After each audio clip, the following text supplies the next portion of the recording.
Ah, lots of tiny frogs from Costa Rica. All right. Full disclosure, this isn't the Costa Rican one.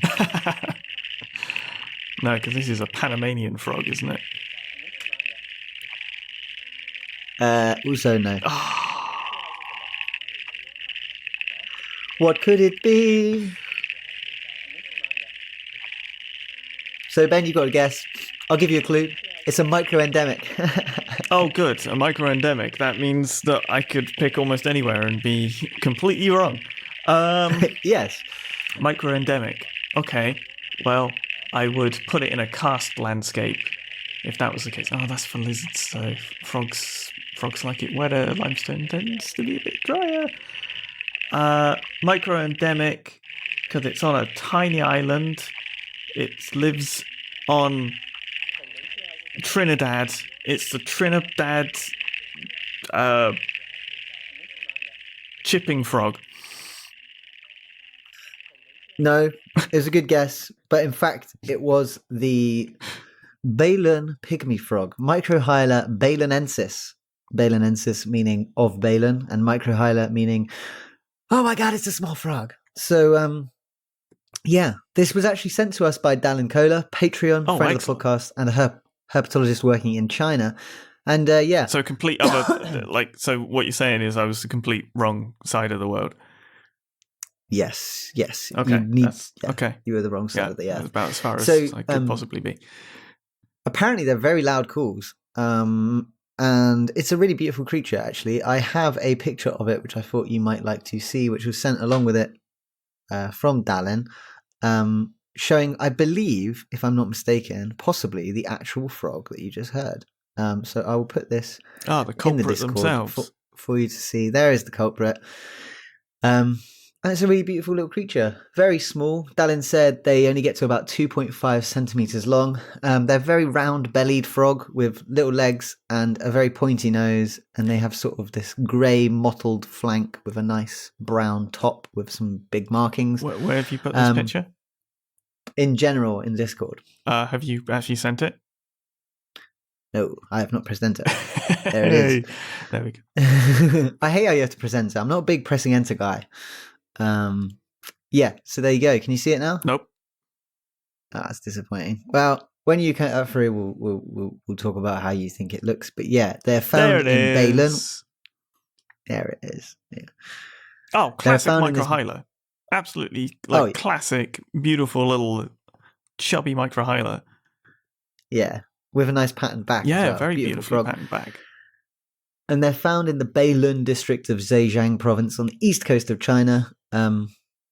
Yeah, really small, microendemic. And yeah, Dallin said, I thought this would make a tricky call to guess, so wanted to share it. And I think that's undeniably what happened. It was impossible to guess. To be fair, I think it's much harder to find a call that isn't tricky.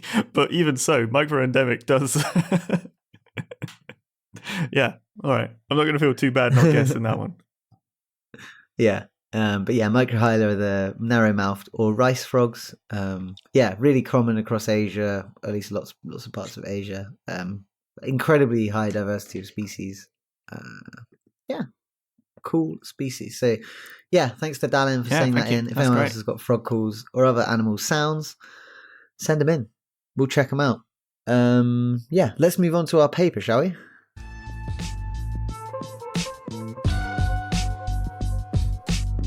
Okay, this is by Moran, Bosse, Mariën, and Halfwerk, published in 2024. Genomic footprints of pre-colonialism. Population declines in urban and forest túngara frogs coincident with historical human activity, published in Molecular Ecology. So we're talking about the neotropical túngara frog. Yes. Engistomops pustulosus, which is this small, 3 centimeters long, this one, 3 centimeters long snout to vent length, neotropical frog that lives on the ground, spawns throughout the year, so you can hear them calling and spawning throughout the year. They're unusual in that they don't have any teeth. They have a very specialized diet. They are Myrmecophagus, Ben. Oh, adorable. Yeah. And so also the termites, delectable. Yeah, they eat termites, mites, and ants. And this study takes place in Panama, obviously being called the neotropical túngara frog. We knew would be in the Americas, and we are in Panama. And this was a genetics paper. So they were sequencing whole genomes of over 130 individual neotropical túngara frogs. Obviously, whole genomes, you can kind of take your genetic analysis to the next level.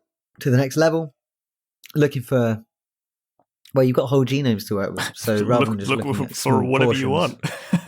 look for whatever you want and you can find it if you know what you're looking for. But they were looking for predominantly runs of homozygosity. So this is where both alleles at a particular locus. So you get a copy from your mum, a copy from your dad, at least if you're a diploid organism. And yeah, basically homozygosity is where you get two the same from both parents. It's a classic symptom of inbreeding and can cause inbreeding depression, where animals have negative traits or lose their ability to adapt because weak, deleterious alleles, which are normally hidden as heterozygous, where you have two different conditions, they're usually lots of bad things are hidden because the dominant alleles are healthy and the recessive, rubbishy, heterozygous ones are bad. But if your mum and dad knew each other too well, if they're cousins or brothers and sisters, then they might have two copies of this same deleterious allele, and then you end up with inbreeding depression, where these like bad traits come to the surface because there's a lack of diversity. And they were kind of looking at this inbreeding depression issue across two kinds of population. So they were looking to see if ones in urban areas were more affected by inbreeding depression than ones from more wild areas, which is a sensible thing to study. Yeah, wouldn't you agree? They had sort of two competing potential scenarios for this urbanization, right? This idea of urban fragmentation, where you have a population that gets split up by urbanization, and therefore you've got smaller populations and sort of boosting that chances of inbreeding, and like you're saying, the deleterious alleles becoming more prominent. But alternatively, you've got species that do exceptionally well in urban habitats. I mean, you only have to sort of think about how rats and dogs make use of subways and things, but to sort of get an idea, there's plenty of species that make fantastic use of the things people have done to the planet.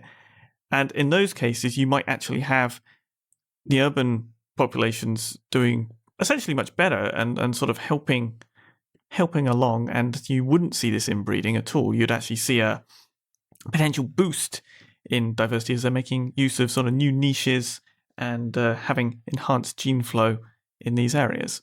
So it could go either way. They could be winners, they could be losers if you want to sort of look at it through that sort of framework. Yes, and so like you say, they compared the sites between urban and sort of more wild areas. For me, I would have expected to see that urbanization, or possibly more recently, like the chytrid fungus, was causing inbreeding depression. So a reduction in genetic variability nearer to urban centres. Caused by like a bottleneck. Basically, a big chunk of the population has been removed. Who you're left with, lower genetic diversity because you've lost all these frogs from disease and land use change, essentially, with urbanization. Yeah. Exactly. Yeah. And so, yeah, that's what, yeah, they probably, I think realistically, probably expected to see that urbanization was causing this. But, urban frogs generally did have these larger runs, so more like long sequences, which were homozygous, so both from the same parent, showing, potentially inbreeding depression. But it was driven by just a few samples, really, that massively skewed it, and there was a large amount of variation between individuals, even within the urban or non-urban population. So whether or not they were urban didn't really adequately describe, or there wasn't a strong enough correlation between being urban and having reduced genetic variability, basically. There was a difference, but the difference was so small that it doesn't really look sort of I guess biologically relevant would be the way to sort of frame it. It's like, okay, it's different, but not different enough that it's a concern or a serious impact.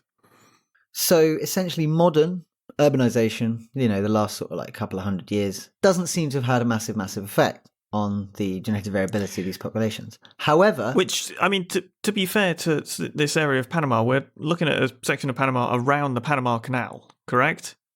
Where their study Yes. sites were. So in terms of a location that has undergone change, a bunch of sort of apes with high ideals coming along and carving a big stretch of water through the middle, linking two oceans.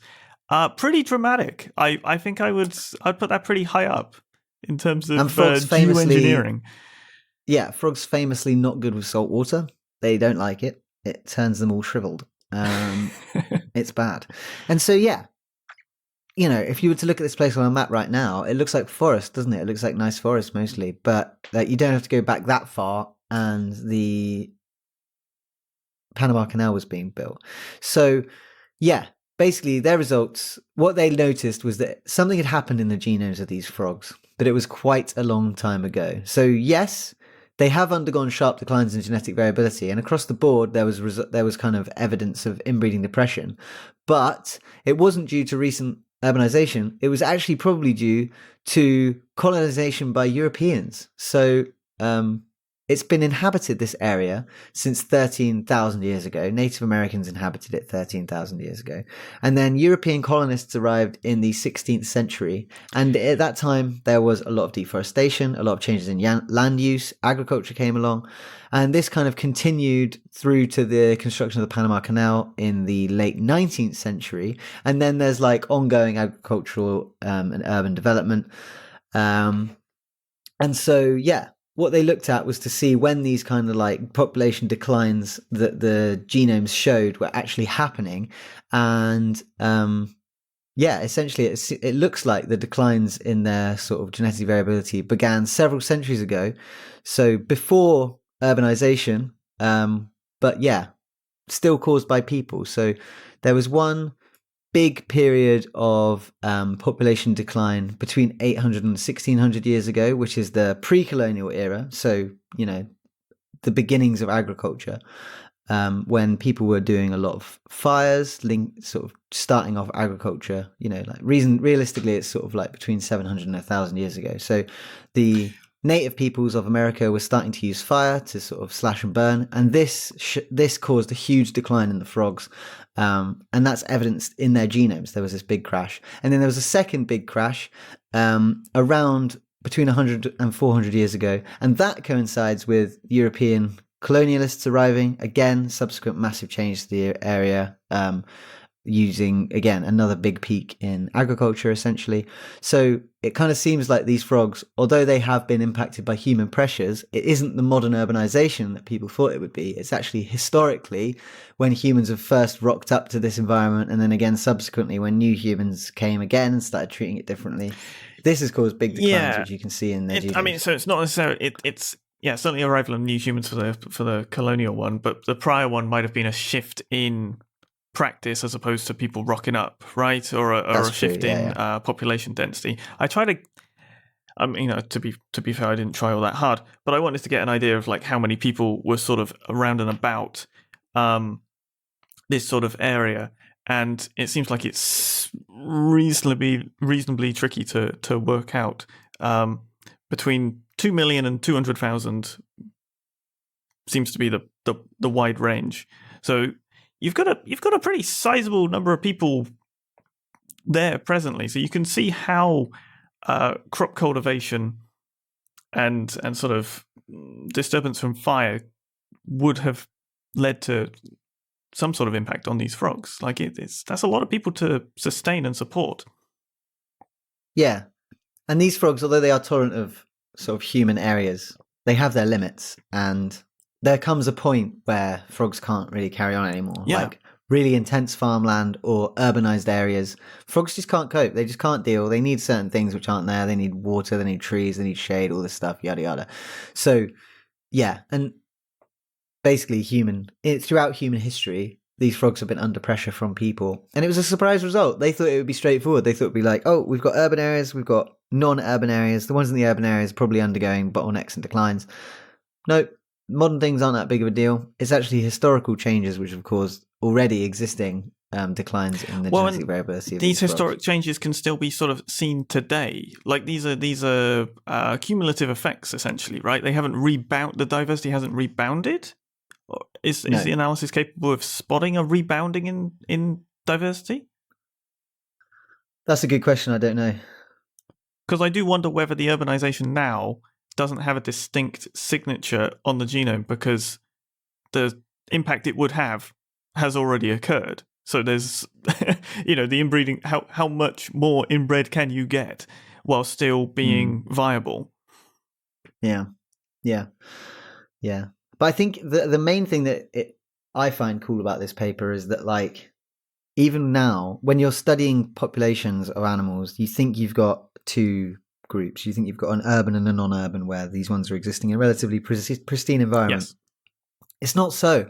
We've been around for so long causing changes to the environment that, like, you really have to go back quite a long way to actually recognize what human influence is, which I think is really cool because, I feel like a lot of studies probably miss out on this as a dynamic at all, and just focus on the contingent. modern. Absolutely. I mean, partly because the amount of work that's gone into to work this out, and even towards the end of the paper, they're sort of saying, you've got to be a little bit cautious with the estimations of when these bottlenecks are occurring because, you change a couple of parameters like mutation rate, recombination rate, and your estimates of when things are occurring are going to shift. And when you're working on such broad scales as, 5,000 to 8,000 years ago, a change of 10% suddenly knocks you 100 years down the line or 200 years down the line, and you're going to reinterpret that in a different way because you're going to have to connect it to different sort of human activity that you know about. So it's it looks damn difficult to pull off, and the fact that they've identified these two sort of key time periods at all is well, it just kind of feels like magic, doesn't it? History trapped in the DNA of frogs. It really is cool. Yeah, it really is cool. And, like, all credit to these authors. Their figures are amazing. Yeah. Like, really nice. Some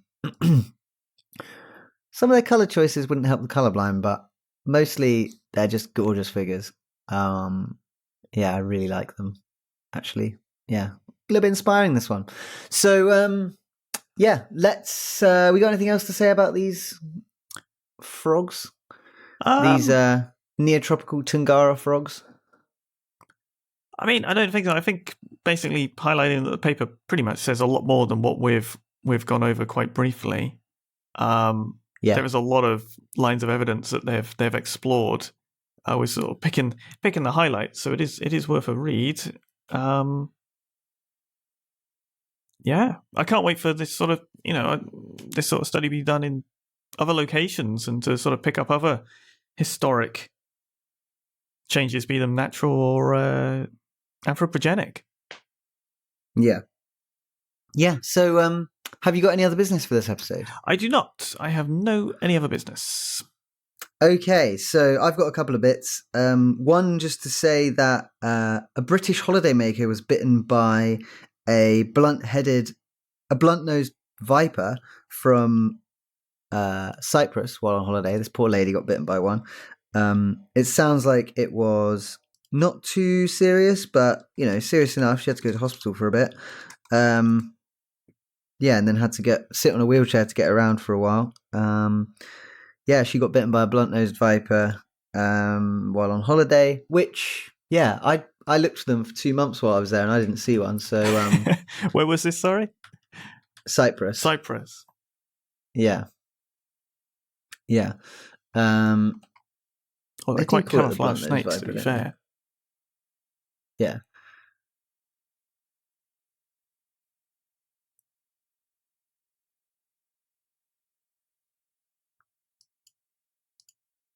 Macrovipera lebetina. Yeah, it's this big fat viper and obviously blunt-nosed. It's got a short nose.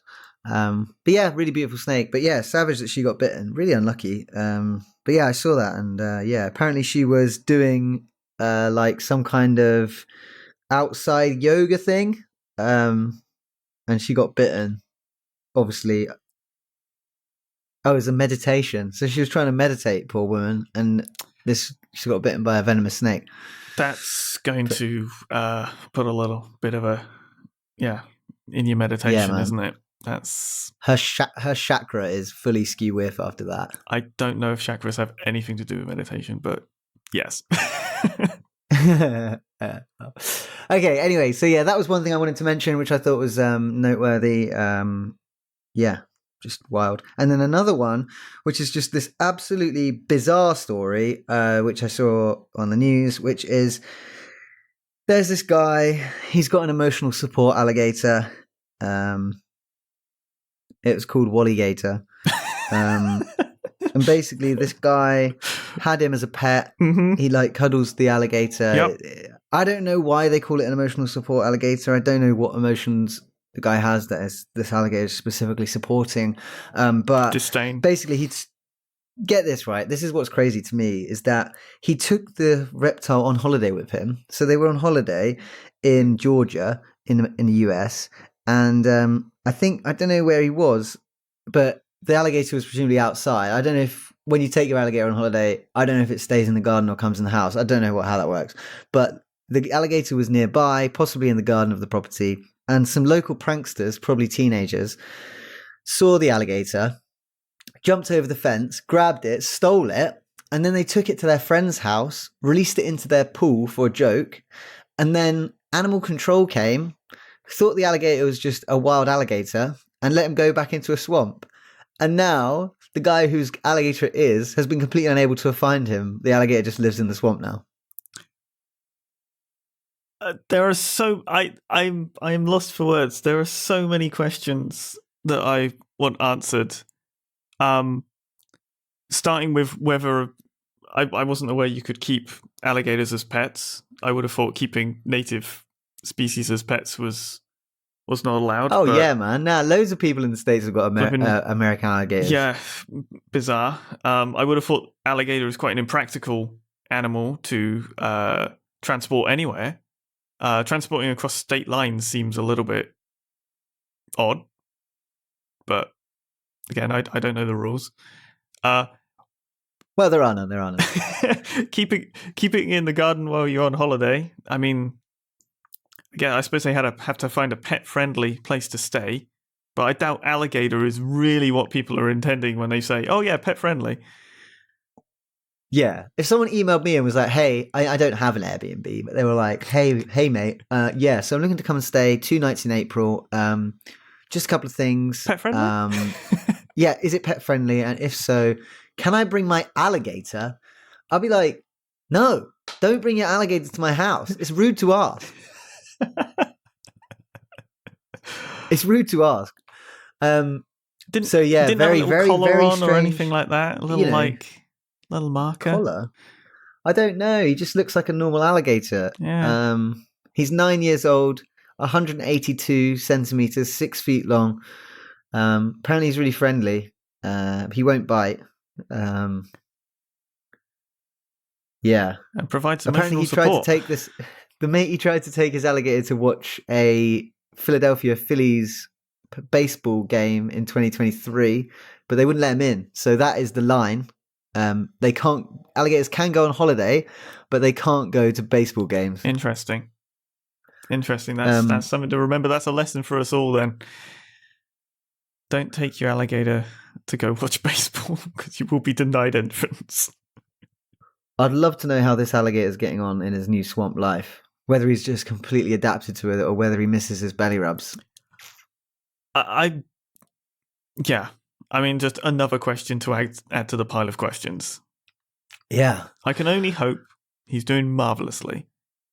I think he's probably fine. Yeah, he's probably just like, I don't know. How habituated do they get? It's a good question, isn't it? I have no idea, but usually things that are domesticated don't get domesticated in a generation. Yeah, exactly. Yeah, but they can lose natural behaviors quite quickly in captivity. So I guess it maybe depends right, on so how to quickly some can they extent regain how many. them? Yeah, because how the many plasticity generations is this thing? Crocs are tough. Yeah. Alligator, but yeah, crocodilia, right? Pedantry. Yeah, true. So this guy. Where are you, Wally? Fare thee well. Have you got any other business beyond that? No, I'll be wondering about that all day now. Yeah, I know. Little Wally the alligator out there in the Georgian swamps. So yeah, I don't think I've got anything else to say either. Yeah, hoping to get some snake-based fieldwork on the go quite soon. Excellent, exciting. So we'll update on that. Hopefully sticking some transmitters on adders in the next few weeks and months. So yeah, fingers crossed that succeeds, and I will provide some updates. But yeah, other than that, I think you can get in touch with us, herphighlights@gmail.com. If you want to support the podcast, you can, patreon.com/herphighlights. Thanks to all of our patrons. Yeah, I think that is it. So thank you for listening. Yeah, thanks for listening.